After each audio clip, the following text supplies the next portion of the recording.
आपण आलमंड खाइबाकू पसंद करंती कि? केउमानंको पाई आलमंड्स खाइबा प्रभावकारी एवं केउमानंको पाई हानिकारक होइथाए आपण जानती? ड्राई फ्रूट्स मध्यरे आलमंड को राजा कुहाଯାଏ। एथिरे थिबा प्रोटीन, विटामिन ई, फाइबर एवं मैग्नीशियम शरीर पाई लाभदायक होइथाए। हृदय स्वास्थ्य सहित मस्तिष्क एवं स्किन पाई खूब लाभदायक होइथाए। किंतु आपण जानती केउमानंको पाई आलमंड खाइबा हानिकारक होई पारे? शरीर रे किछि एपरि समस्या रहिछि जे समस्या थिले आलमंड खाइबा विपज्जनक होई पारे। तेबे आसंतु जानिबा सेहि सब संपर्क रे। जदि आपनकर किडनी स्टोन समस्या रहिछि तेबे आलमंड खाइबा उचित नुहे।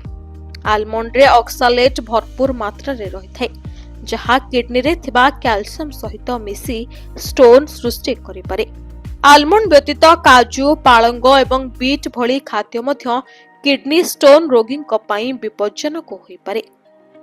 उच्च रक्तचाप थिबा लोकमाने मध्य आलमंड खाइबारु दूरे रहिबा उचित। मैग्नीशियम एवं सुस्थ चर्बी हृदय पई लाभदायक बोली कहा जाय। किंतु आलमंड रे पर्याप्त परिमाण रे पोटासियम मध्य थाए। पोटासियम रक्तचाप औषध सहित साइड इफेक्ट पकाई पारे।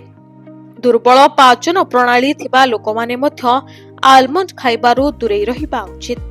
आलमंड रे थिबा फाइबर, टानिन एवं कठिन चर्म गैस्ट्रिक, बदहजमी किंबा धीर पाचन रोग थिबा लोकंक पई पेट फुलिबा, गैस, कोष्ठकाठिन्य एवं पेट जंत्रणार कारण होई पारे। फेरो रिपोर्ट रियो न्यूज।